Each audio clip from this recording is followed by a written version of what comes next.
ಅಶೋಕಣ್ಣ. ಓ ಸಂಜೀವ, ಯಾವಾಗ ನಿನ್ ಡ್ಯೂಟಿ? ಅಣ್ಣ ಸೆಕೆಂಡ್ ಶಿಫ್ಟ್ ಇದೆ ಅಣ್ಣ, ಹೋಗ್ಬೇಕು ಇವಾಗ. ಮತ್ತೆ ಇವಾಗ ಬಂದಿದ್ದು? ಅಶೋಕಣ್ಣ, ವಿಶ್ವ ಬಂದವನೇ ತುಂಬಾ ಕೋಪಿಸ್ಕೊಂಡು ಬಂದಣ್ಣ, ನಿಮ್ಮ ಹತ್ರ ಏನೋ ಮಾತಾಡ್ಬೇಕಂತೆ. ಅವನ ಹತ್ರ ನನ್ನ ಮಾತು, ಅವನೇ ಕೆಲಸ ಬಿಟ್ಟು ಹೋಗಿದ್ದಾನೆ. ಈ ಕಡೆ ತಲೆ ಹಾಕ್ಬೇಡ ಅಂತ ಹೇಳು. ಅವನ ಹತ್ರ ಮಾತಾಡೋದು ನಾನು. ಅಣ್ಣ ನೀವೊಂದ್ಸರಿ ಮಾತಾಡಿ ಕಳ್ಸೋಣ. ಸರಿ ಕಳ್ಸು.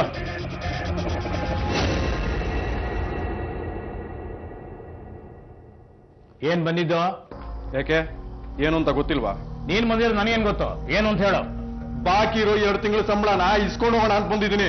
ಯಾವ ಸಂಬಳ?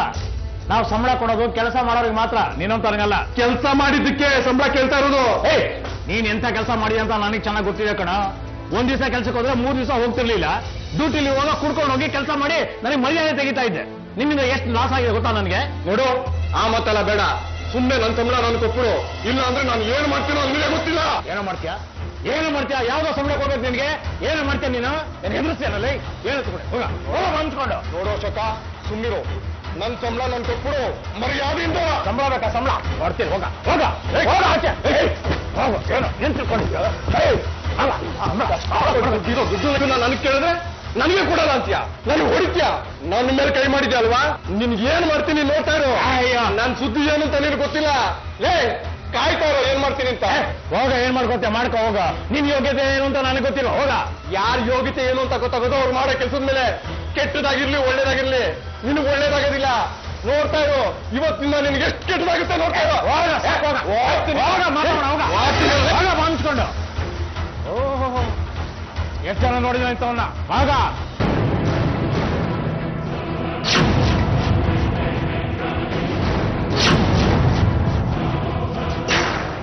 ನೀನಾ? ಏನೋ ಕೆಲ್ಸ ನಿಂಗಿಲ್ಲಿ? ಇಲ್ಲೇನ್ ಮಾಡ್ತಿದೀಯಾ? ನಿಮ್ ಗಂಡ ಕೊಟ್ಟಿದಾನಲ್ಲ ಕೆಲ್ಸ. ಕೆಲ್ಸ ಬಿಟ್ಟೋದ್ಯಂತೆ? ಕೆಲ್ಸ ಬಿಟ್ಟೋದ್ರೆ ಸಂಬಳನು ಬಿಟ್ಟೋಗ್ಬೇಕಾ? ಅದಕ್ಕೆ ಇಲ್ಲೇನ್ ಬಂದ್ ಕದ್ ನೋಡ್ತಾ ಇದೀಯಾ? ಆಫೀಸಲ್ಲಿ ಹೋಗಿ ಕೇಳು. ಆಫೀಸಲ್ಲಿ ಕೇಳ್ದೆ, ಕೊಡಲ್ಲ ಅಂದ. ಅದಕ್ಕೆ ಕೊಡ್ದಿದ್ರೆ ನಾನ್ ಬಿಡಲ್ಲ. ಆಫೀಸಲ್ಲಿ ಇಲ್ಲ. ಎಲ್ಲೋಗಿದ್ದಾನೆ? ಹಾವು ಹಿಡಿಯಕ್ಕೆ ಕಾಡ್ಗೆ ಹೋಗ್ತೀನಿ ಅಂತ ಹೇಳಿದ್ರು. ಅವ್ನು ಎಲ್ಲಿ ಹೋಗಿದ್ರು ಬಿಡೋದಿಲ್ಲ. ಇವತ್ತು 2ರಲ್ಲಿ ಒಂದು ತೀರ್ಮಾನ ಆಗ್ಲೇಬೇಕು. ಏನ್ ಮಾಡ್ತೀಯಾ? ಹೆದರ್ಸ್ತಾ ಇದೀಯಾ? ಅವ್ನು ಹೆದರ್ಸ್ದಂಗೆ ಹೆದರ್ತಾ ಕೂತ್ಕೊಳ್ಳೋದಕ್ಕೆ ನಾ ಏನ್ ನೀನಲ್ಲ. ನೀನ್ ಅವ್ನ ಹೆಂಡತಿ. ಕರ್ಮ ಅನುಭವಿಸ್ತೀಯ. ನಾನು ಯಾಕೆ ಅನುಭವಿಸ್ಬೇಕು? ಇವತ್ತೊಂದು ಗೊತ್ತಿ ಕಾಣಿಸೇ ಕಾಣಿಸ್ತೀನಿ.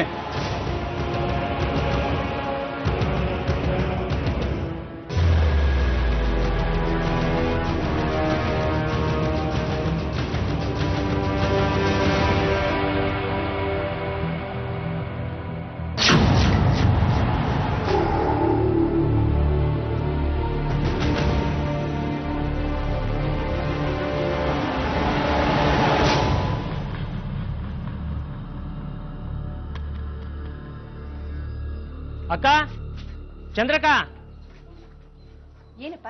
ಆಫೀಸ್ ಮೇಲೆ ಫೋನ್ ಬರ್ತದಕ್ಕ. ಯಾರನ್ನ ಎಲ್ಲೇ ಕಳಿಸ್ಕೊಂಡು ಗೊತ್ತಾಗ್ತಲ್ಲ. ಅಶೋಕಣ್ಣ ಇಲ್ಲಕ್ಕ? ಅವ್ರ ಮನೆಗ್ ಬಂದಿಲ್ಲ. ಆಫೀಸಲ್ಲಿ ಇಲ್ವಾ? ಇಲ್ಲಕ್ಕ, ಅದಕ್ಕೆ ಬಂದೆ. ನಿನ್ನೆ ರಾತ್ರಿಯಿಂದ ಅವ್ರ ಮನೆಗ್ ಬಂದಿಲ್ಲ. ಆಫೀಸಲ್ಲೇ ಮಲಗಿರ್ಬೋದು ಅಂತ ಅನ್ಕೊಂಡೆ. ಇಲ್ಲಕ್ಕ, ಆಫೀಸಲ್ಲಿ ಇಲ್ಲ. ಫೋನ್ ಮಾಡಿ ನೋಡು. ಅಕ್ಕ, ಫೋನ್ ಮಾಡಿದ್ದೆ, ಸ್ವಿಚ್ ಆಫ್ ಬರ್ತಾ ಇದೆ. ಹೌದಾ? ಎಲ್ಲಿಗೆ ಹೋದ್ರಾಗಾದ್ರೆ? ಏನಾಯ್ತಮ್ಮ? ನಿಮ್ಮಪ್ಪ ಆಫೀಸಲ್ಲೂ ಇಲ್ವಂತೆ ಕಣೆ. ಹೌದಾ? ಹಾಗಾದ್ರೆ ಎಲ್ಲಿಗೆ ಹೋಗಿರ್ಬೋದು? ಅದೇ ಗೊತ್ತಾಗ್ತಾ ಇಲ್ಲಪ್ಪ.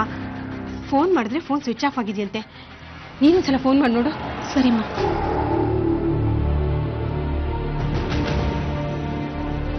ಸ್ವಿಚ್ ಆಫ್ ಬರ್ತಿದ್ಯಮ್ಮ. ಅಪ್ಪ ಯಾವತ್ತೂ ಸ್ವಿಚ್ ಆಫ್ ಮಾಡಿದ್ದೇ ಇಲ್ಲ. ಅದಕ್ಕೆ ಮನೇಲಿ ಅದರಂತ ಬಂದೆ ಅಕ್ಕ. ಅಯ್ಯೋ ದೇವ್ರೆ, ಎಲ್ಲಿಗೆ ಹೋದ್ರಪ್ಪ ಇವರು? ಅಮ್ಮ, ಗಾಬರಿ ಆಗ್ಬೇಡಮ್ಮ. ಅಪ್ಪ ಎಲ್ಲೂ ಹೋಗಿರಲ್ಲ, ಬರ್ತಾರೆ. ಹಾವಿಡಿಯಕ್ಕೆ ಕಾಡಿಗೆ ಹೋಗಿರ್ಬೋದು. ಮೊಬೈಲ್ ಬ್ಯಾಟ್ರಿ ಚಾರ್ಜ್ ಆಗೋಗಿರುತ್ತೆ. ಹಾಗೆ ಹೋಗೋದಾದ್ರೆ ಆಫೀಸ್ ಎಲ್ಲೋ ಹೇಳ್ಬಿಟ್ಟು ಹೋಗಿರೋರು. ನನ್ಗೆ ಯಾಕೋ ತುಂಬಾ ಭಯ ಆಗ್ತಾ ಇದೆ ಕಣೆ. ಏನ್ ಮಾಡೋದೀಗ? ಗಾಬರಿ ಆಗ್ಬೇಡಮ್ಮ, ಏನೂ ಆಗಲ್ಲ. ಅಪ್ಪ ಬರ್ತಾರೆ.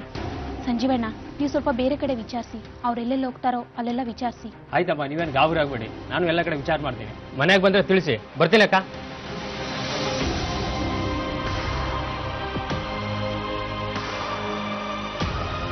ನಿನ್ ತಮ್ಮ ಫೋನ್ ಮಾಡಿದ್ನಾ? ಮಾಡಿದ್ದ. ಬೆಂಗಳೂರಿಗೆ ತಲುಪಿದಾನಂತೆ. ಏನು ತೊಂದರೆ ಆಗಿಲ್ಲಂತೆ. ಅಪ್ಪನ ವಿಷಯ ಹೇಳಿದ್ಯಾ? ಇಲ್ಲ, ಹೇಳಬೇಕೋ ಇಲ್ವೋ ಅಂತ ಗೊತ್ತಾಗ್ಲಿಲ್ಲ. ಯಾವುದಕ್ಕೂ ಹೇಳಿ. ಅಪ್ಪ 2 ದಿವಸದಿಂದ ಕಾಣಿಸ್ತಾ ಇಲ್ಲ ಅಂತ. ಸರಿ.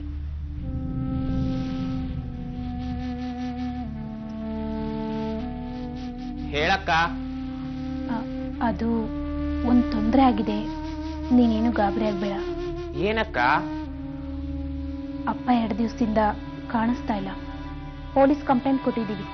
ಹೌದಾ? ಯಾವತ್ತೂ ಆಗ್ಬೇಕಾಗಿತ್ತು, ಈಗಾಗಿದೆ, ಆಗ್ಲಿ ಬಿಡು.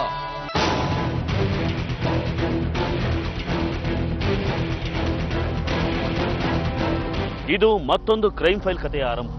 ನಾನಿವತ್ತು ನಿಮಗೆ ಇನ್ನೊಂದು ಇಂಟ್ರೆಸ್ಟಿಂಗ್ ಸ್ಟೋರಿ ಹೇಳೋಕೆ ಬಂದಿದ್ದೀನಿ. ಏನು ಮಾಡಬೇಕು ಅಂತ ನಿರ್ಧಾರ ಮಾಡೋದು ದೇವರು ಅಂತ ನಾವು ನಮ್ಮ ಸಮಾಧಾನಕ್ಕೆ ಹೇಳ್ಕೊತೀವಿ. ಆದರೆ ಏನು ಮಾಡಬೇಕು ಅಂತ ನಿರ್ಧಾರ ಮಾಡೋದು ನಮ್ಮ ಮನಸ್ಸೇ. ಒಳ್ಳೆಯದನ್ನು ಬಯಸೋ ಇದೇ ಮನಸ್ಸು ಕೆಟ್ಟದ್ದನ್ನು ಬಯಸುತ್ತೆ.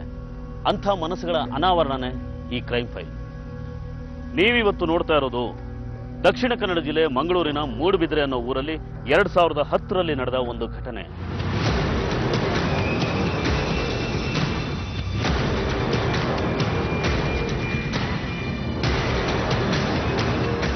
ಮೂಡುಬಿದ್ರೆಯ ಮಹಾವೀರ ಕಾಲೇಜಿನ ಹತ್ರ ಹುಡ್ಕೋ ಕಾಲೋನಿಯಲ್ಲಿ ವಾಸವಾಗಿದ್ದ ಅಶೋಕ್ ಮೊದಲು ಹೋಮ್ ಗಾರ್ಡ್ ಆಗಿ ಕೆಲಸ ಮಾಡ್ತಾ ಇದ್ದ. ಆ ನಂತರ ಕೆಲಸ ಬಿಟ್ಟು ಸ್ವಂತವಾಗಿ ಒಂದು ಸೆಕ್ಯೂರಿಟಿ ಏಜೆನ್ಸಿ ಓಪನ್ ಮಾಡ್ತಾನೆ. ಗೊತ್ತಾಯ್ತು ಸರ್, ರಮಾನಾಥ್ ಕಾಂಪ್ಲೆಕ್ಸ್ ತಾನೆ? ಇಬ್ರು ಜೆಂಟ್ಸು, ಇಬ್ರು ಲೇಡಿ ಗಾರ್ಡ್ಸಾ? ಸರಿ ಸರ್, ಖಂಡಿತ ಇನ್ ಟೈಮಲ್ಲಿ ಅಲ್ಲಿ ಇರ್ತಾರೆ ಸರ್. ಓಕೆ ಓಕೆ ಸರ್, ಖಂಡಿತ. Thank you. ಸಂಜೀವ ಅಣ್ಣ, ನೋಡ, ರಮಾನಾಥ್ ಕಾಂಪ್ಲೆಕ್ಸ್ ಇಬ್ರು ಲೇಡೀಸ್, ಇಬ್ರು ಜೆಂಟ್ಸ್ ಗಾರ್ಡ್ಸ್ ಬೇಕಂತೆ. ನೀನು, ಶಂಕರ ಮತ್ತು ಲತಾ, ಸುಕನ್ಯಾ 4 ಜನ ಹೋಗಿ. ಲತಾ ಪೈ ಕಾಂಪ್ಲೆಕ್ಸ್ ಹೋಗಿದಾರಣ, ಸುಕನ್ಯಾ ಸೆಂಟ್ ಮೇರಿ ಸ್ಕೂಲ್ ಹೋಗ್ಬೇಕಣ್ಣ. ಸರಿ, ಬೇರೆ ಯಾರನ್ನಾರು ಕಳ್ಸೋ. ಯಾರಿಲ್ಲಣ್ಣ, ಓದೋರು 4 ಜನ ಬಿಟ್ಟು ಹೋದ್ರಲ್ಲಣ್ಣ. ಏನ್ ಮಾಡೋದೀಗ? ಅರ್ಜೆಂಟ್ ಬೇಕು ಅಂತ ಹೇಳ್ತಾ ಇದ್ದಾರೆ. ಸರಿ, ನೀನು ಶಂಕರ ಹೋಗಿ ಲೇಡಿ ಗಾರ್ಡ್ಸ ನಾನು ಕಳಿಸ್ತೀನಿ. ನಡಿ. ಆಯ್ತು.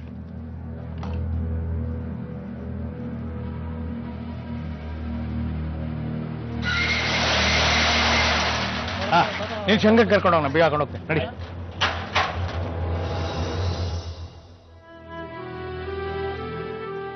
ಹೇಗೋ ನನ್ನ ಮಗಂಗೆ ಒಂದು ಒಳ್ಳೆ ಕೆಲಸ ಸಿಕ್ಕೋ, ನಿನ್ಗೊಬ್ಬ ಒಳ್ಳೆ ಹುಡುಗ ಸಿಕ್ಕ ಮದುವೆ ಆದ್ರೆ ಅಷ್ಟು ಸಾಕು.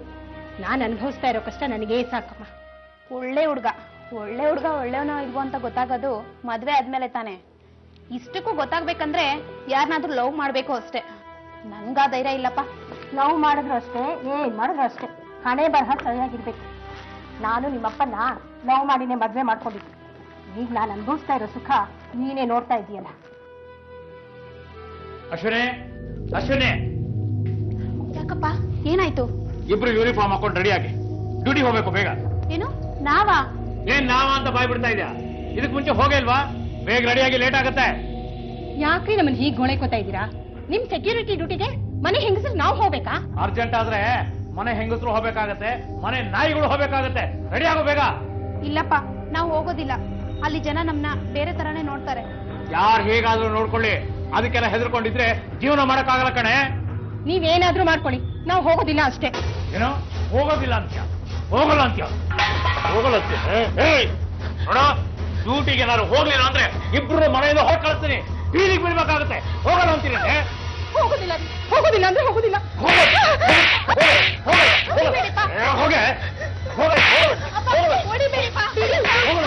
ನಾನು ಹೇಳ್ತೀನಿ ಬಿಡಿಪ್ಪ, ನಾವು ಡ್ಯೂಟಿಗೆ ಹೋಗ್ತೀವಪ್ಪ. ನಿಮಗೆ ಬರೀ ಬಾಯ್ ಹೇಳಿದ್ರೆ ಅರ್ಥ ಆಗಲ್ಲ ಕಣೆ, ಅರ್ಥ ಆಗಲ್ಲ ನಿಮ್ಗೆ. ಅಮ್ಮ ಬಾಮ್ಮ, ರೆಡಿ ಆಗೋಣ.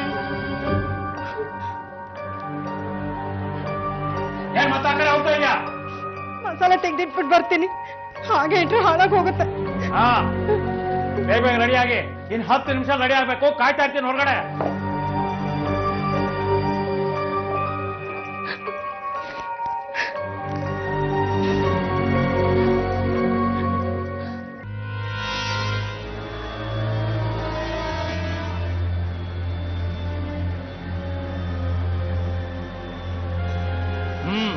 ಒಳ್ಳೆ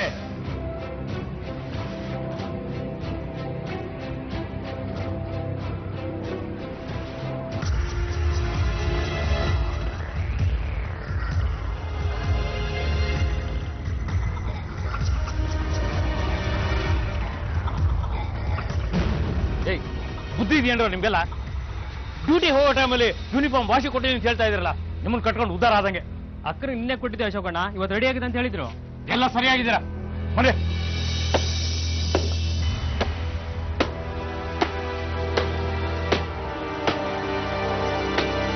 ಏಯ್ ಏನೇ ಮಾಡ್ತಾ ಇದೀಯಾ? ಅಲ್ಲಿ ಸೆಕ್ಯೂರಿಟಿ ಗಾರ್ಡ್ಗಳು ಡ್ಯೂಟಿಗೆ ಹೋಗಕ್ಕೆ ಯೂನಿಫಾರ್ಮ್ ಇಲ್ಲ ಅಂತ ಲೇಟ್ ಆಯ್ತು ಒದ್ದಾಡ್ತಾ ಇದ್ದಾರೆ. ನೀನು ನೋಡಿ ಇವಾಗ ಹೋಗಿತಾ ಇದೆಯಲ್ಲ. ನನ್ಗಿರೋದು ಎರಡೇ ಕೈಯಿರಿ. ನಿನ್ನೆ ನೀವೇ ತಾನೇ ನಮ್ಮನ್ನ ಡ್ಯೂಟಿ ಕಳಿಸಿದ್ದು. ನೋಡು, ಕಾರಣ ಹೇಳೋದು ಮಾತ್ರ ಚೆನ್ನಾಗಿ ಕಲ್ತಿದ್ಯಾ ನೀನು. ಸೋಮವಾರ ಕಡೆ ಯಾವ ಕೆಲಸನೂ ಆಗೋದಿಲ್ಲ ನಿನ್ಗೆ. ಸೆಕ್ಯೂರಿಟಿಗಳು ಕೆಲಸಕ್ಕೆ ಹೋಗದೆ ಇದ್ರೆ ನಿನ್ಗೆ ಎಷ್ಟು ನಷ್ಟ ಆಗುತ್ತೆ ಗೊತ್ತಾ? ನಿಮ್ಮ ಅಪ್ಪನ ಮನೆ ತಂದು ಕೊಡ್ತೇನೆ ನೀನು. ನೋಡಿ, ಅಷ್ಟೊಂದು ಅರ್ಜೆಂಟ್ ಇದ್ರೆ ನೀವೇ ಮಾಡ್ಕೊಳ್ಳಿ.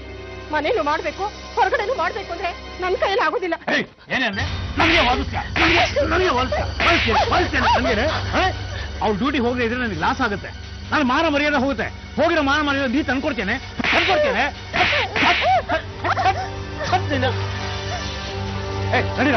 ನಡೀರ. ಅಶೋಕ್ ಮುಂಗೋಪಿ ಹೋಮ್ ಗಾರ್ಡ್ ಆಗಿ ಕೆಲಸ ಮಾಡಿದ್ದ ಅಶೋಕ್ ಊರಿಗೆಲ್ಲ ಒಳ್ಳೆಯವನೇ ಆಗಿದ್ದ. ಆದ್ರೆ ಹೆಂಡತಿ ಮಕ್ಕಳಿಗೆ ಚಿತ್ರಹಿಂಸೆ ಕೊಡ್ತಿದ್ದ, ಹೊಡಿತಿದ್ದ, ಬಡಿತಿದ್ದ. ಹಾಗಂತ ಹೆಂಡತಿ ಚಂದ್ರಾವತಿ ಅವ್ರಿವ್ರ ಹತ್ರ ಹೇಳ್ಕೊಳ್ತಾನೂ ಇದ್ಲು. ಸೆಕ್ಯೂರಿಟಿ ಏಜೆನ್ಸಿ ನಡೆಸ್ತಾ ಇದ್ದ ಅಶೋಕ್ಗೆ ಇನ್ನೊಂದು ವಿಚಿತ್ರ ಹವ್ಯಾಸನೂ ಇತ್ತು. ಅದು ಹಾವುಗಳನ್ನ ಹಿಡಿಯೋದು.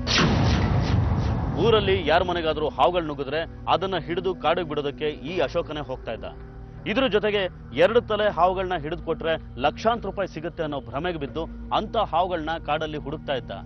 2 ತಲೆ ಹಾವುಗಳನ್ನ ಹಿಡಿದು ಕೊಡ್ತೀನಿ ಅಂತ ಹೇಳಿ ಹಾವುಗಳು ಸಿಗದೇ ಇದ್ದಾಗ ಟೆನ್ಷನ್ ಆಗ್ತಾ ಇದ್ದ. ಆ ಟೆನ್ಷನ್ನಿನ ಪರಿಣಾಮ ಕೂಡ ಮನೆಯವ್ರ ಮೇಲೆ ಆಗ್ತಾ ಇತ್ತು.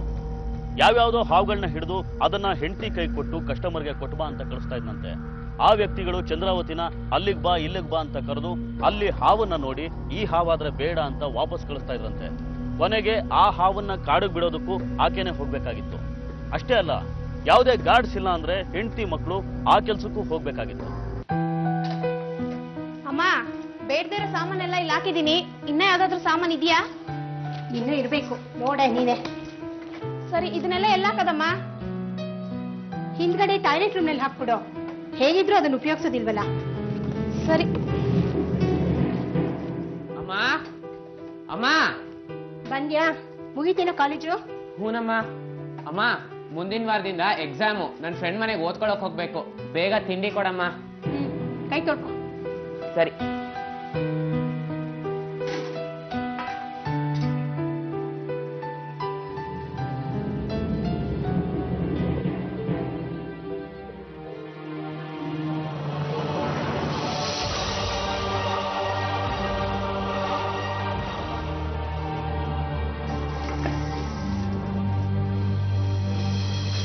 ಕಪ್ಪಿ, ಸುಮ್ಮನೆ ಇರಕ್ಕಾಗಲ್ವೇನೋ? ಆಹಾ, ನಾನ್ ಕಪ್ಪಿ ಆದ್ರೆ ಕಪ್ಪಿ ಅಮ್ಮ ನೀನೇನು? ತರ್ಲೆ. ಯಾಕೋ ಇಷ್ಟು ಲೇಟು? ಅಕ್ಕ, ಮುಂದಿನ ವಾರದಿಂದ ಎಕ್ಸಾಮು. ಅದಕ್ಕೆ ಲೈಬ್ರರಿಗೆ ಬುಕ್ಸ್ ತಗೊಂಡ್ಬರಕ್ ಹೋಗಿದ್ದೆ. ಸರಿ, ಸಿಗ್ತಾ ಎಲ್ಲ? ಇಲ್ಲ ಅಕ್ಕ, ಇನ್ನು 2 ಬುಕ್ ಸಿಗ್ಲಿಲ್ಲ. ದುಡ್ಡು ಕೊಟ್ಟು ತಗೊಳ್ಳೋಣ ಅಂದ್ರೆ 500 ರೂಪಾಯಿ ಆಗುತ್ತೆ. ಎಕ್ಸಾಮ್ ಅಂತ್ಯಾ, ಏನಾದ್ರೂ ಮಾಡಿ ತಗೊಳ್ಳೇಬೇಕಲ್ವಾ? ತಗೊಳ. ಅಮ್ಮ, ಈ ಸಲ ಎಕ್ಸಾಮ್ ಅಲ್ಲಿ ಒಳ್ಳೆ ಮಾರ್ಕ್ಸ್ ಬಂದ್ರೆ ಬೆಂಗಳೂರಿಗೆ ಹೋಗ್ತೀನಿ. ಅಲ್ಲಿ ಕೆಲಸ ಮಾಡ್ಕೊಂಡು ಹಂಗೆ ಓದ್ತೀನಿ. ನನ್ನ ಫ್ರೆಂಡ್ಸ್ ಎಲ್ಲ ಹೆಲ್ಪ್ ಮಾಡ್ತೀನಿ ಅಂದಿದಾರಮ್ಮ. ಸರಿ ಕಣೋ, ಏನೋ ಎಲ್ಲ ಒಳ್ಳೇದಾದ್ರೆ ಅಷ್ಟು ಸಾಕು. ನನಗಂತೂ ಸಾಕಾಗಿ ಹೋಗಿದೆ ಈ ಕಷ್ಟ. ಮೊದ್ಲು ನೀನ್ ಎಕ್ಸಾಮ್ ಚೆನ್ನಾಗಿ ಮಾಡು, ಚೆನ್ನಾಗಿ ಓದ್ಕೋ. ಆಯ್ತು ಬಿಡಕ್ಕ.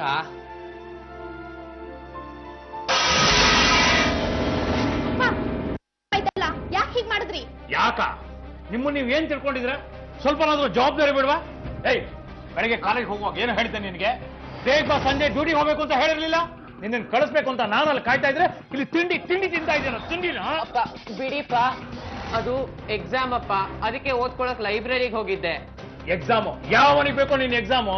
ನನ್ ಜೊತೆ ಮರ್ಯಾದೆ ಡ್ಯೂಟಿ ಮಾಡ್ಕೊಂಡಿರು ಅಂತ ಹೇಳಿರಲ್ಲ ನಿನಗೆ? ನೋಡ್ದೇನೆ, ಕೇಳ್ದೇನೆ ನಿನ್ ಮಗನ ಮಾತನ್ನ. ನನಗಿಂತ ಅವ್ರಿಗೆ ಎಕ್ಸಾಮೇ ಜಾಸ್ತಿ ಆಗೋಯ್ತು. ಇವೆಲ್ಲ ನೀನ್ ಕೊಟ್ಟು ಸಲಿಗೆಯಿಂದ ಆಗಿರೋದು. ಹೊತ್ತೊತ್ತಿಗೆ ಸರಿಯಾಗಿ ಬೇಸ್ ಹಾಕ್ತಿಯಲ್ಲ, ತಿಂದು ಕೊಬ್ಬು ಇವ್ರಿಗೆ. ಡ್ಯೂಟಿ ಅಂತ ನಮ್ ಪ್ರಾಣ ಯಾಕೆ ತಿಂತೀರಾ? ಚೆನ್ನಾಗಿ ಓದೋ ಹುಡುಗ, ಓದ್ತೀನಿ ಅಂತ ಹೇಳ್ತಾ ಇದ್ದಾನೆ. ಓದ್ನಿ ಬಿಡಿ. ಇವಳನ್ನಂತೂ ಹೈಸ್ಕೂಲ್ ಮುಗಿದಿದ್ದ ಹಾಗೆ ಕಾಲೇಜು ಬೇಡ ಏನು ಬೇಡ ಅಂತ ಮನೇಲೆ ಕೂರಿಸ್ಕೊಂಡ್ಬಿಟ್ರಿ. ಇವನಾರು ಓದ್ಲಿ. ಓದೇನ್ ಪ್ರೈಮ್ ಮಿನಿಸ್ಟರ್ ಆಗ್ತಾನ? ಈಗಿನ ಕಾಲದಲ್ಲಿ ಜಾಸ್ತಿ ಓದೋದೇ ತಪ್ಪು. ಓದಿಗೆ ತಕ್ಕ ಹಾಗೆ ದೊಡ್ಡ ಕೆಲಸ ಸಿಗಲ್ಲ. ಸಣ್ಣ ಕೆಲಸ ಮಾಡೋದಕ್ಕೆ ಇವ್ರ ಮೈ ಬಗ್ಗೋದಿಲ್ಲ. ಏಯ್, ಹೋಗ, ಡ್ಯೂಟಿ ರೆಡಿ ಆಗ್ಬೇಕು. ಹೋಗ, ರೆಡಿಯಾಗಿ ಹೋಗ. ಬಿಡ್ರಿ ಅವನನ್ನ, ಎಲ್ಲ ಓದ್ಕೊಳಕ್ ಹೋಗ್ಬೇಕಂತ. ಅಪ್ಪ, ಅಮ್ಮನ್ ಯಾಕಪ್ಪ ಹೊಡಿತೀರಾ? ಈಗೇನ್ ನಾನು ಡ್ಯೂಟಿಗೆ ಬರ್ಬೇಕು ತಾನೆ? ಬರ್ತೀನಿ. ಹೋಗು, ಬೇಗ ರೆಡಿಯಾಗಿ ಹೋಗು.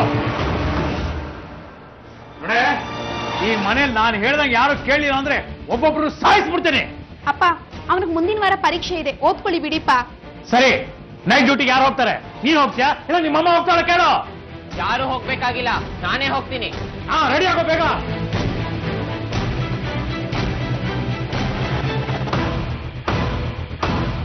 ಸರಿ ಹೋಗೋಣ ಬಾ. ಎಲ್ಲಿಗೆ ಹೋಗ್ಬೇಕು? ನಡಿ ಹೋಗೋಣ. ಅಮ್ಮ ಬೆಳಗ್ಗೆ ಬರ್ತೀನಮ್ಮ, ಬೇಜಾರ್ ಮಾಡ್ಕೋಬೇಡ.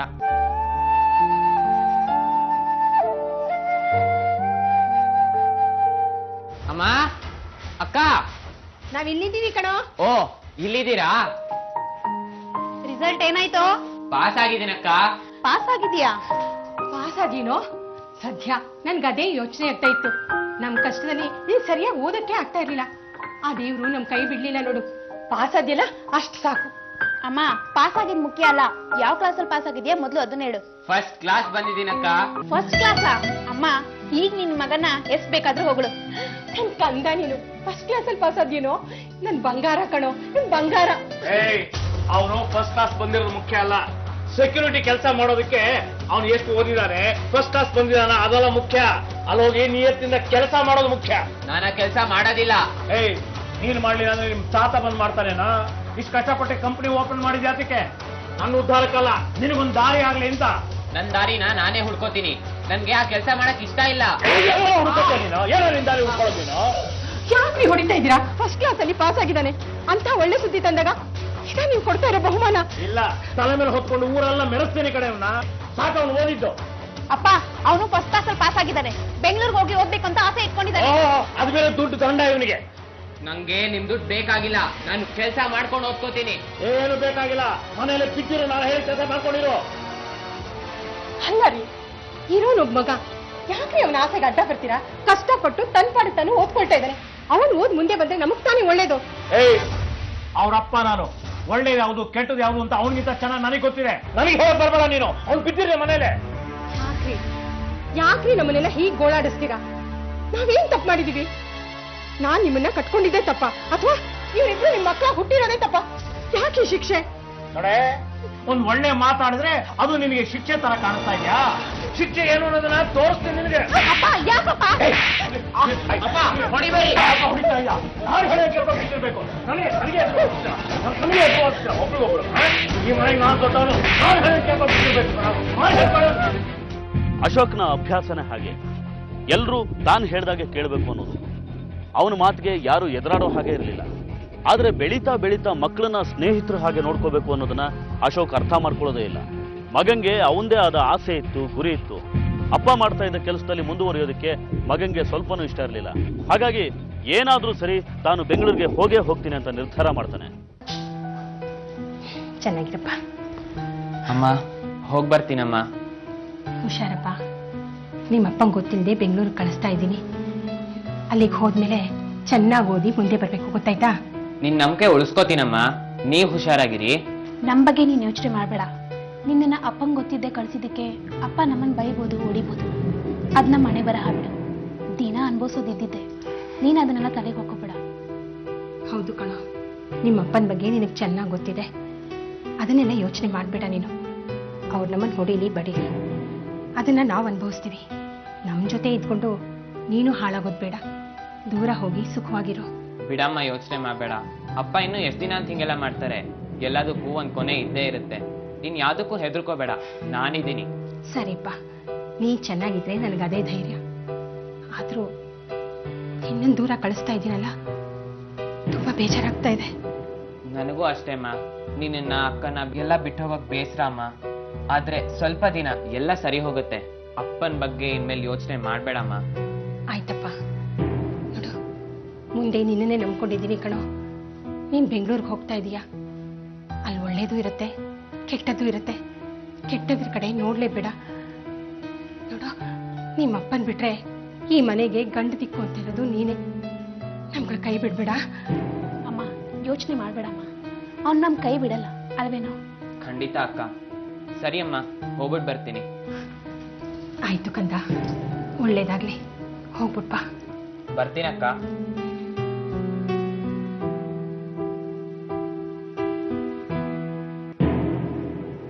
ಅಶ್ವಿನಿ, ಇವಾಗ ನಿಮ್ಮಪ್ಪ ಬಂದ್ರೆ ಏನೇ ಮಾಡೋದು? ಮಗನ್ನ ಬೆಂಗಳೂರಿಗೆ ಕಳಿಸಿದೀವಿ ಅಂತ ಏನಾದ್ರು ಗೊತ್ತಾದ್ರೆ ನಮ್ಮನ್ನು ಕೊಂದೇ ಬಿಡ್ತಾರಷ್ಟೇ. ಹೆದ್ರಕೂ ಬಿಡಮ್ಮ. ಏನ್ ಮಹಾ ಮಾಡ್ತಾರೆ, ನಮ್ಮನ್ನು ಹೊಡಿತಾರಷ್ಟೇ ಅಲ್ವಾ, ಅದೇ ನಮ್ಗೆ ಹೊಸ್ತಲ್ವಲ್ಲ. ಏನೇ ಆದ್ರೂ ಯಾಕೋ ತುಂಬಾ ಭಯ ಆಗ್ತಾ ಇದೆ ಕಡೆ. ಮಗ ತನ್ನ ಜೊತೆ ಸೆಕ್ಯೂರಿಟಿ ಗಾರ್ಡ್ ಆಗಿ ಕೆಲಸ ಮಾಡಬೇಕು ಅಂತ ಹಠ ಹಿಡಿದಿದ್ದ ಅಶೋಕ್. ಆದ್ರೆ ತಾಯಿ ಗಂಡನಿಗೆ ಗೊತ್ತಿಲ್ಲದ ಹಾಗೆ ಮಗನ್ನ ಬೆಂಗಳೂರಿಗೆ ಕಳಿಸ್ತಾಳೆ. ಆದ್ರೆ ಮುಂದೇನಾಗುತ್ತೋ ಅನ್ನೋ ಆತಂಕ. ಮೊದಲೇ ಸಣ್ಣ ಸಣ್ಣ ತಪ್ಪುಗಳಿಗೂ ಹೊಡೆದು ಬಡ್ದು ಮಾಡೋ ಅಶೋಕ್ ಮಗನ್ನ ಕಳಿಸಿದ್ರೆ ಸುಮ್ಮನಿರ್ತಾನ? ಆ ಆತಂಕದಲ್ಲಿರುವಾಗ ಅನಿರೀಕ್ಷಿತವಾಗಿ ಮತ್ತೊಂದು ಆಶ್ಚರ್ಯ ಪಡುವಂತ ಘಟನೆ ನಡೆಯುತ್ತೆ. ಅಶೋಕ್ ಆಶ್ಚರ್ಯಕರವಾಗಿ ನಾಪತ್ತೆ ಆಗ್ತಾನೆ. ಆತ ಸೆಕ್ಯೂರಿಟಿ ಏಜೆನ್ಸಿ ನಡೆಸ್ತಾ ಇದ್ದಿದ್ದರಿಂದ ಯಾರಿಗೂ ಹೇಳದೆ ಎಲ್ಲೂ ಹೋಗ್ತಾ ಇರಲಿಲ್ಲ. ಕಾಡಿಗೆ ಹಾವು ಹಿಡಿಯೋದಕ್ಕೆ ಹೋದ್ರು ಮನೇಲಾಗ್ಲಿ ಆಫೀಸಲ್ಲಾಗ್ಲಿ ಹೇಳೇ ಹೋಗ್ತಾ ಇದ್ದ. ಇಂಥ ಅಶೋಕ್ ನಾಪತ್ತೆ ಆದಾಗ ಎಲ್ರಿಗೂ ಆಶ್ಚರ್ಯ ಆಗದೆ ಇರೋದಿಲ್ಲ. ಅವನು ಎಲ್ಲೆಲ್ಲಿಗೆ ಹೋಗೋ ಸಾಧ್ಯತೆ ಇದೆ ಅಲ್ಲೆಲ್ಲ ಹುಡುಕಿದಾಯ್ತು. ಆದ್ರೆ ಅಶೋಕ್ ಎಲ್ಲೂ ಸಿಗೋದಿಲ್ಲ. ಹೆಂಡತಿ, ಮಗಳು ಹಾಗೂ ಕೆಲಸ ಮಾಡ್ತಾ ಇದ್ದ ಸೆಕ್ಯೂರಿಟಿ ಗಾರ್ಡ್ಗಳಿಗೆ ಮುಂದೆ ಏನು ಮಾಡಬೇಕು ಅಂತ ಅರ್ಥ ಆಗೋದಿಲ್ಲ. ಅಕ್ಕ, ಎಲ್ಲ ಕಡೆ ಹುಡುಕಿ ಆಯ್ತು, ಎಲ್ಲಿ ಕಾಣ್ತಾ ಇಲ್ಲ. ಯಾಕೋ ನನಗೆ ಅನುಮಾನ ಆಗ್ತಾ ಇದೆ. ಅನುಮಾನ ಅಂದ್ರೆ ಏನಪ್ಪ ಅರ್ಥ? ಏನೇನೋ ಹೇಳಿ ಹೆದರಿಸ್ಬೇಡ, ಮೊದಲೇ ಭಯ ಆಗ್ತಾ ಇದೆ.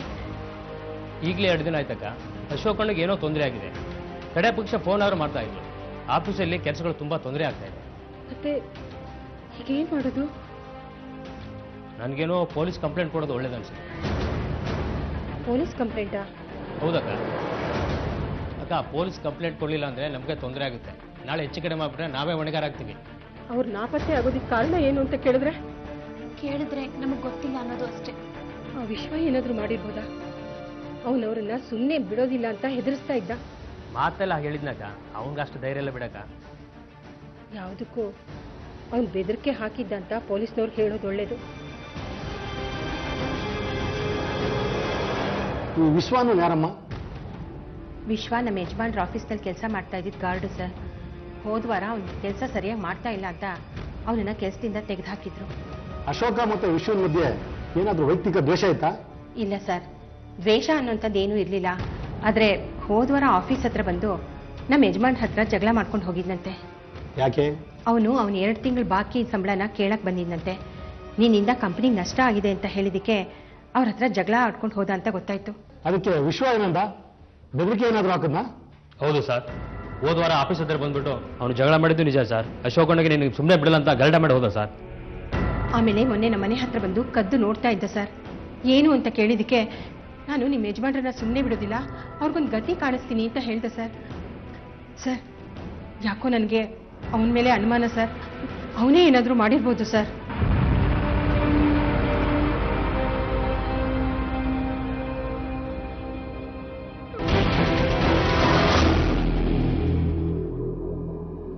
ಸರ್, ಅಶೋಕನ್ ಬಗ್ಗೆ ಎನ್ಕ್ವೈರಿ ಮಾಡಿದೆ ಸರ್. ಏನಾದ್ರು ಇನ್ಫಾರ್ಮೇಶನ್ ಕಲೆಕ್ಟ್ ಮಾಡಿದ್ರಾ?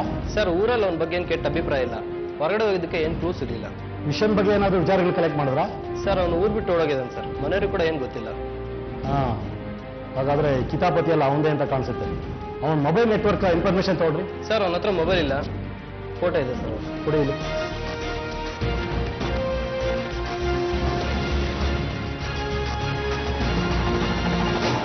ಪೊಲೀಸರು ಸಾಕಷ್ಟು ಪ್ರಯತ್ನ ಪಟ್ಟರು ವಿಶ್ವ ಸಿಗೋದೇ ಇಲ್ಲ. ನಾಪತ್ತೆಯಾದ ಅಶೋಕ್ ಬದುಕಿದ್ದಾನೋ ಇಲ್ವೋ ಅನ್ನೋ ಸುಳಿವು ಸಿಗೋದಿಲ್ಲ. ಹಾವು ಹಿಡಿಯೋ ಕೆಲಸ ಮಾಡೋದ್ರಿಂದ ಕಾಡಲ್ಲಿ ಯಾವುದೋ ವಿಷದ ಹಾವು ಕಡಿದು ಸತ್ತಿರಬೇಕು ಅಂತ ಕೆಲವರು ಮಾತಾಡ್ಕೊಂಡ್ರು. ಇನ್ನು ಕೆಲವರು ಅವನಿಗೆ ಬೇರೆ ಹೆಂಗಸರ ಜೊತೆ ಸಂಪರ್ಕ ಇತ್ತು, ಅವರಲ್ಲಿ ಯಾರೋ ಒಬ್ರ ಜೊತೆ ಓಡ್ ಹೋಗಿರ್ಬೇಕು ಅಂತ ಅನುಮಾನ ಪಟ್ರು.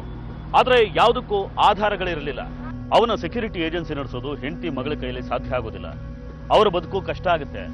ಆಗ ಅವ್ರ ಸಹಾಯಕ್ಕೆ ಬರೋದು ಅಶೋಕನ ತಮ್ಮ ಸತೀಶ. ಅವನು ಚಂದ್ರಾವತಿ ಹಾಗೂ ಅಶ್ವಿನಿನ ಬೆಳ್ತಂಗಡಿಲಿರೋ ತನ್ನ ಮನೆಗೆ ಕರ್ಕೊಂಡು ಹೋಗ್ತಾನೆ.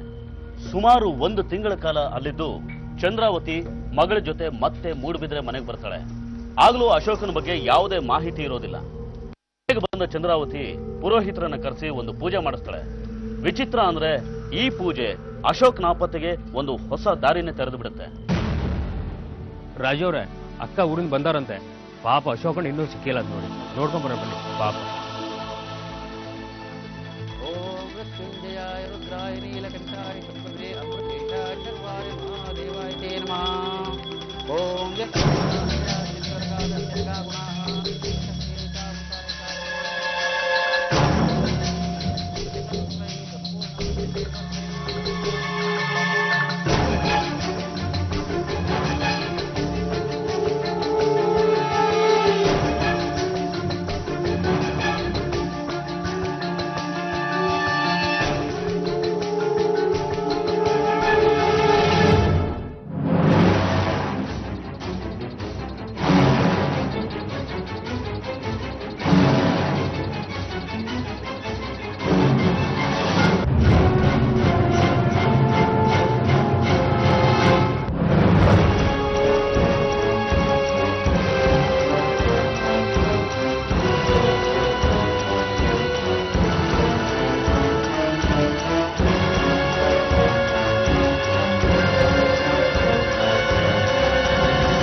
ನೀವಿಲ್ಲಿ?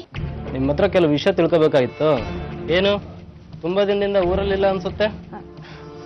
ಹೌದು ಸರ್, ಯಜಮಾನ್ರು ಇರ್ಲಿಲ್ವಲ್ಲ, ಸ್ವಲ್ಪ ದಿನ ಅತ್ತೆ ಮನೆಗೆ ಹೋಗಿದ್ವಿ. ಏನಿದೆ ಪೂಜೆ? ಅದು ಕಷ್ಟದ ಮೇಲೆ ಕಷ್ಟ ಬರ್ತಾನೆ ಇತ್ತಲ್ಲ ಸರ್, ಯಾರೋ ಶಾಂತಿ ಮಾಡಿಸಿದ್ರೆ ಒಳ್ಳೇದು ಅಂತ ಹೇಳಿದ್ರು. ಅದಕ್ಕೆ ಪುರೋಹಿತರನ್ನ ಕರೆಸಿ ಪೂಜೆ ಮಾಡಿಸಿದ್ವಿ.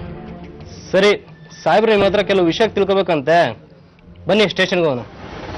ಸ್ಟೇಷನ್ಗ? ಯಾಕೆ ಸರ್? ಸ್ಟೇಷನ್ ಅಂದ್ರೆ ಯಾಕ್ರೆ ಈ ತರ ಎದುತ್ತಾ ಇದ್ದೀರಾ? ನಿಮ್ ಗಂಡನ ಬಗ್ಗೆ ತಿಳ್ಕೊಬೇಕ್ತಾನೆ?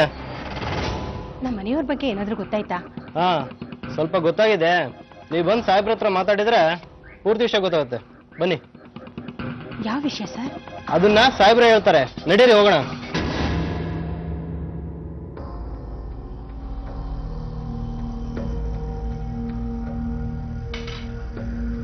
ನಮಸ್ಕಾರ ಸರ್.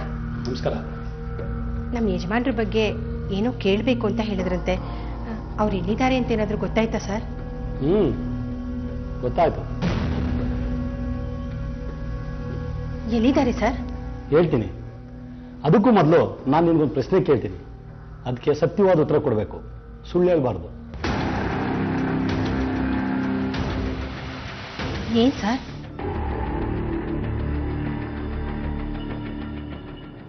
ನಿನ್ನ ಗಂಡನ ನೀನು ಯಾಕೆ ಕೊಂದೆ? ಏನ್ ಸರ್, ಏನ್ ಹೇಳ್ತಾ ಇದ್ದೀರಾ ನೀವು? ನಾನ್ ನನ್ನ ಗಂಡನ ಕೊಲೆ ಮಾಡಿದ್ನಾ? ಸಾಕು. ಈಗಲಾದ್ರೂ ನಿಜ ಏನು ಅಂತ ಬಾಯ್ಬಿಡು. ಇವತ್ತು ನಿನ್ನ ಮನೆಯಲ್ಲಿ ಮಾಡಿದ್ದು ಶಾಂತಿ ಪೂಜೆ ಅಲ್ಲ, ನಿನ್ನ ಗಂಡನ ಶ್ರಾದ್ದ.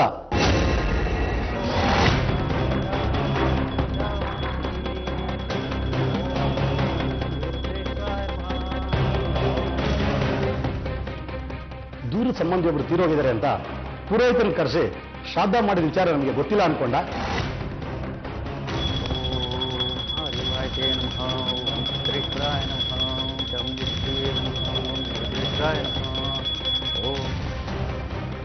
ಅಷ್ಟೇ ಅಲ್ಲ, ಇನ್ನ ಅನೇಕ ಸಾಕ್ಷಿಗಳು ನಮ್ಮ ಹತ್ರ ಇದೆ.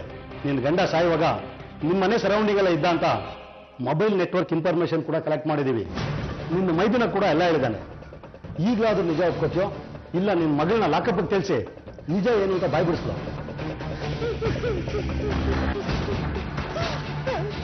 ನೋಡಮ್ಮ, ಇದು ಕಾನೂನು ಪಾಲನೆ ಮಾಡೋ ಜಾಗ. ಇಲ್ಲಿ ಕಣ್ಣೀರು ಹಾಕಿದ್ರೆ ಯಾವುದೇ ಬೆಲೆ ಇಲ್ಲ. ಯಾಕೆ ಮಾಡಿದೆ, ಏನಕ್ಕೆ ಮಾಡಿದೆ ಅಂತ ನಿಜ ಒಪ್ಕೊಂಡ್ರೆ ನಿನ್ಗೆ ಒಳ್ಳೇದು.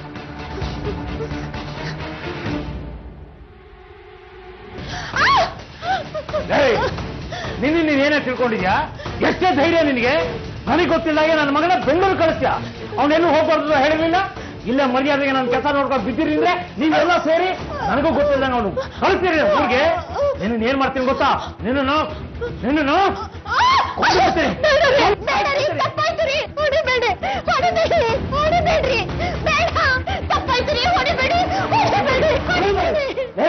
ನೀನು ಮಾಡಿರೋ ಕೆಲಸಕ್ಕೆ ನಿನ್ನ ಇಟ್ಟು ಪೂಜೆ ಮಾಡ್ತೇನೆ, ಪೂಜೆ.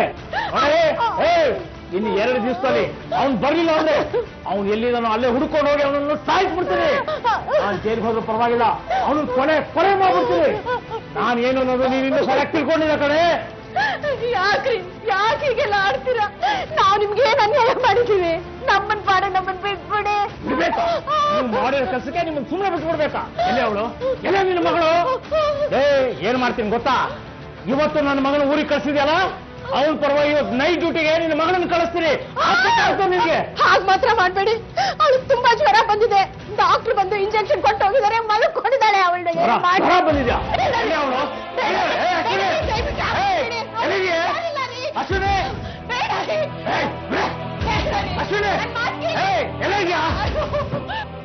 ಅಶ್ವಿನಿ, ಮೇಲೆ ಡ್ಯೂಟಿಗೆ ಹೋಗ್ಬೇಕು ಅಂತ ಜ್ವರ ಅಂತ ನಾಟಕ ಆಡ್ತೇನೆ.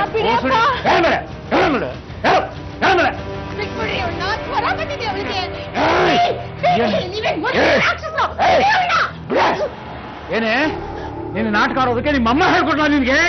ಬಿಡ್ರಿ ಅವಳನ್ನ, ಅವಳಿಗೆ ಹುಷಾರಿಲ್ಲ. ಅಪ್ಪ ಬಿಡಿಯಪ್ಪ, ಸುಸ್ತಾಗ್ತಿದೆ. ಹೋಗಿ ಯೂನಿಫಾರ್ಮ್ ಹಾಕೊಂಡ್ ಬಾ. ನಿನ್ ತಮ್ಮನ ಪರವಾಗಿ ನೀನ್ ಇವತ್ತು ನೈಟ್ ಡ್ಯೂಟಿಗೆ ಹೋಗ್ಬೇಕು. ನೀನ್ ನೈಟ್ ಡ್ಯೂಟಿಗೆ ಹೋದ್ರೆ ನಿಮ್ಮ ಅಮ್ಮ ನಿಮ್ ತಮ್ಮನ ಕರೆಸ್ತಾಳೆ. ಹೋಗಿ ಬಿಟ್ಬಿಡ್ರಿ ಅವಳನ್ನ, ಅವಳಿಗೆ ಹುಷಾರಿಲ್ಲ ರೀ. ನಿನಗೆ ನನಗಿಂತ ಮಗಳ ಮೇಲೆ ಪ್ರೀತಿ ಜಾಸ್ತಿ ಅಲ್ವಾ ನಿನಗೆ? ಮೊದಲು ಇವಳು ಒಂದು ಗತಿ ಕಾಣಿಸ್ತೀನಿ.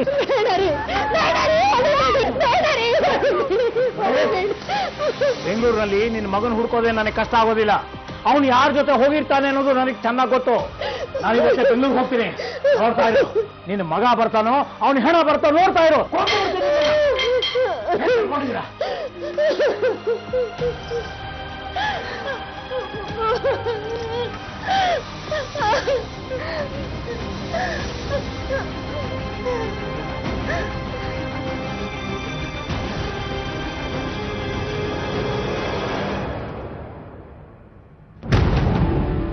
ಡಿಸೆಂಬರ್ 7, 2010.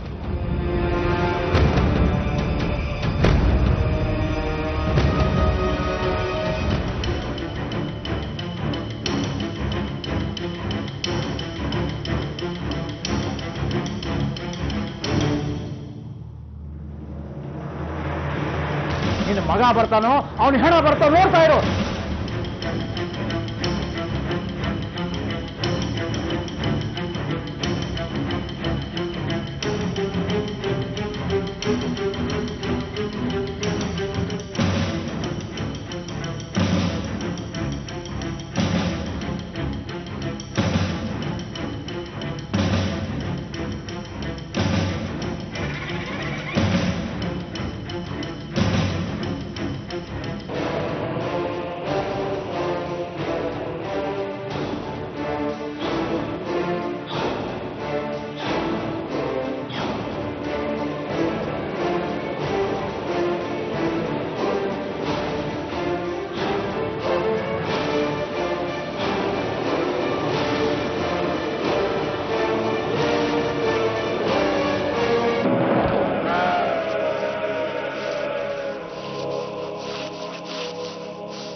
ಏನಮ್ಮ ಮಾಡ್ಬಿಟ್ಟೆ?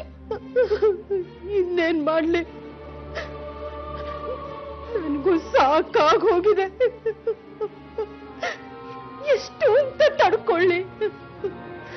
ಸ್ವಂತ ಮಕ್ಕಳ ಬಾಳನ್ನೇ ಹಾಳು ಮಾಡಕ್ ಹೊರಟ್ರೆ ಸಹಿಸ್ಕೊಳ್ಳಿ.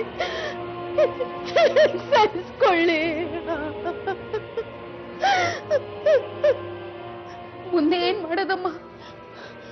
ಯಾರಿಗಾದ್ರೂ ಗೊತ್ತಾಗಿ ನೀನ್ ಪೊಲೀಸ್ ಸ್ಟೇಷನ್ಗೆ ಹೋದ್ರೆ ನಮ್ ಗತಿ ಏನಮ್ಮ?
ಆ ದಿನ ಇವರ ಅದೃಷ್ಟಕ್ಕೆ ಎದುರು ಮನೆಯವರು ಕೂಡ ಕೀ ಕೊಟ್ಟು ಮಂಗಳೂರಿಗೆ ಹೋಗಿರ್ತಾರೆ.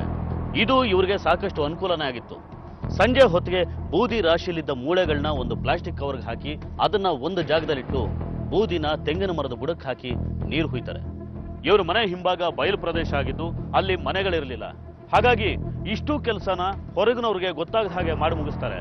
ಆಮೇಲೆ ಏನು ಗೊತ್ತಿಲ್ಲದವ್ರಂತೆ ಇದ್ಬಿಡ್ತಾರೆ. ಅವರಲ್ಲಿ ಕೆಲಸ ಮಾಡೋ ಗಾರ್ಡ್ ಬಂದು ಅಶೋಕ್ ಎಲ್ಲಿ ಅಂತ ಕೇಳಿದಾಗ ತಮ್ಗೇನು ಗೊತ್ತಿಲ್ಲ ಅಂತ ನಾಟಕ ಆಡ್ತಾರೆ. ಆಮೇಲೆ ಅವನ ಜೊತೆ ಸೇರಿ ಪೊಲೀಸ್ ಸ್ಟೇಷನ್ಗೆ ಹೋಗಿ ಮಿಸ್ಸಿಂಗ್ ಕಂಪ್ಲೇಂಟ್ ಕೊಡ್ತಾರೆ. ಮನೆಯಲ್ಲಿ ಅಡಗಿಸಿಟ್ಟಿದ್ದ ಅಸ್ಥಿ ಗಂಟನ್ನ ತಗೊಂಡು ಉಳ್ಳಾಲದ ಸೋಮೇಶ್ವರ ದೇವಸ್ಥಾನದ ಬಳಿ ಇರೋ ಪಿಂಡ ಬಿಡೋ ಜಾಗದಲ್ಲಿ ನೀರಿಗೆ ಹಾಕಿ ಇಬ್ರು ಅಶೋಕ್ನಲ್ಲಿ ನಮ್ಮಿಂದ ತಪ್ಪಾಯ್ತು, ಕ್ಷಮಿಸಿ, ಕಾಪಾಡಿ ಅಂತ ಕೈ ಮುಗಿದು ಬೇಡ್ಕೋತಾರೆ. ಆನಂತರ ಮನೆಯಲ್ಲಿ ಇದೆಲ್ಲ ಕರ್ಮ ಕಳೆಯೋದಕ್ಕೆ ಪುರೋಹಿತರನ್ನ ಕರೆಸಿ ಪೂಜೆ ಮಾಡಿಸ್ತಾಳೆ. ಎಲ್ಲ ಮುಗೀತು ಅಂತ ಅನ್ಕೊಳ್ಳೋ ಹೊತ್ತಿಗೆ ಮನೆ ಮುಂದೆ ಪೊಲೀಸ್ ವಾಹನ ಬಂದು ನಿಂತಿತ್ತು. ಇಷ್ಟೇ ಸರ್, ನಾನ್ ಪಾಪಿ ಸರ್, ನಾನ್ ತಪ್ಪು ಮಾಡ್ಬಿಟ್ಟೆ. ನನ್ ಗಂಡನ್ನೇ ಕೊಲೆ ಮಾಡಿದ ಪಾಪಿ ಸರ್ ನಾನು ಸರ್. ಆದ್ರೆ ನನ್ ಮಕ್ಳು ಕೊಲೆ ಮಾಡಿಲ್ಲ ಸರ್. ಅವಳದೇನು ತಪ್ಪಿಲ್ಲ. ಅವಳಿಗೆ ಶಿಕ್ಷೆ ಕೊಡ್ಬೇಡಿ ಸರ್. ನನಗ್ ಬೇಕಾದ್ರೆ ಏನ್ ಶಿಕ್ಷೆ ಬೇಕಾದ್ರೂ ಕೊಡಿ, ಆದ್ರೆ ನನ್ ಮಗ್ಳಿಗೆ ಶಿಕ್ಷೆ ಕೊಡ್ಬೇಡಿ ಸರ್. ನೋಡಮ್ಮ, ಯಾರಿಗೆ ಏನ್ ಶಿಕ್ಷೆ ಕೊಡ್ಬೇಕು ಅನ್ನೋದು ಕೋರ್ಟು, ನಾವಲ್ಲ. ಉಪ್ಪು ತಿಂದವರು ನೀರು ಕುಡಿಲೇಬೇಕು. ಕಾನ್ಸ್ಟೇಬಲ್, ಇವ್ರು ಕರ್ಕೊಂಡೋಗಿ.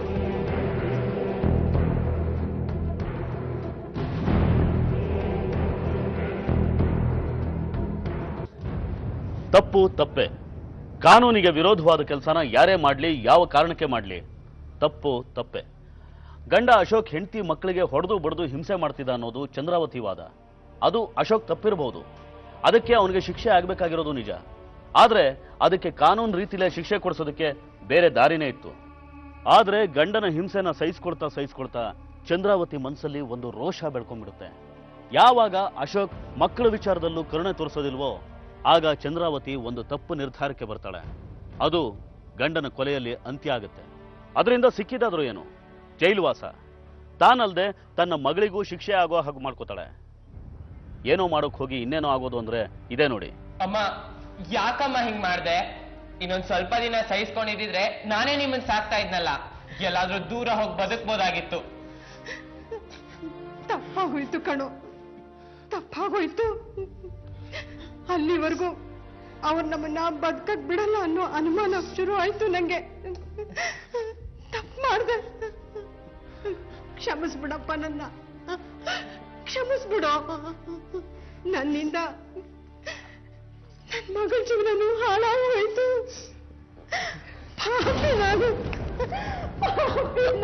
ಅಳ್ಬೇಡಮ್ಮ, ನಾನಿದ್ದಿದ್ರೆ ನಿಮ್ಮಿಬ್ರು ಬದಲಾಗಿ ನಾನೇ ಜೈಲಿಗೆ ಬರ್ತಾ ಇದ್ದೆ, ನಾನೇ ಕೊಲೆ ಮಾಡಿದ್ದು ಅಂತ ಹೇಳ್ತಾ ಇದ್ದೆ. ಬೇಡ ಕಣೋ, ಬೇಡ ಕಣೋ. ನೀನಾದ್ರೂ ಹೊರಗಡೆ ಸುಖವಾಗಿರು. ಯಾರಿಗೋಸ್ಕರ ಅಂತ ಚೆನ್ನಾಗಿರ್ಲಮ್ಮ? ಯಾರಿದಾರ ನನ್ಗೆ?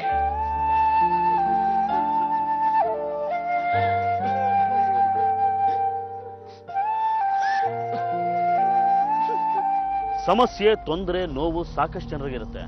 ಆದ್ರೆ ಇದಕ್ಕೆ ಪರಿಹಾರ ಇಂಥ ಕೊಲೆ ಅಲ್ಲ. ಎಂಥ ಘನಘೋರ ಅಪರಾಧ ಮಾಡಿದ್ರೂ ಗಲ್ಲು ಶಿಕ್ಷೆ ಕೊಡೋದಕ್ಕೆ ನ್ಯಾಯಾಲಯನೇ 100 ಸಲ ಯೋಚನೆ ಮಾಡುತ್ತೆ. ಮರಣದಂಡನೆ ಬೇಕೋ ಬೇಡವೋ ಅನ್ನೋ ಜಿಜ್ಞಾಸೆನೂ ನಡೀತಾ ಇದೆ. ಅಂದ್ರೆ ಒಂದು ಜೀವ ತೆಗೆಯೋದು ಮನುಷ್ಯತ್ವಕ್ಕೆ ವಿರೋಧವಾದ ಕೆಲಸ. ತಪ್ಪಿಗೆ ಶಿಕ್ಷೆ ಕೊಡೋದಕ್ಕೆ ಕಾನೂನಿದೆ. ಹಾಗಾಗಿ ತನಗೆ ಅನ್ಯಾಯ ಆಗಿದೆ ಅಂತ ಕೊಲೆ ಮಾಡೋ ಕೆಟ್ಟ ತೀರ್ಮಾನಕ್ಕೆ ಬರೋದು ಸರಿಯಲ್ಲ ಅಂತ ಹೇಳ್ತಾ ಈ ಸಂಚಿಕೆನ ಇಲ್ಲಿಗೆ ಮುಗಿಸ್ತಾ ಇದ್ದೀವಿ. ಇದು ಕ್ರೈಮ್ ಫೈಲ್ನ ಇವತ್ತಿನ ಸಂಚಿಕೆ.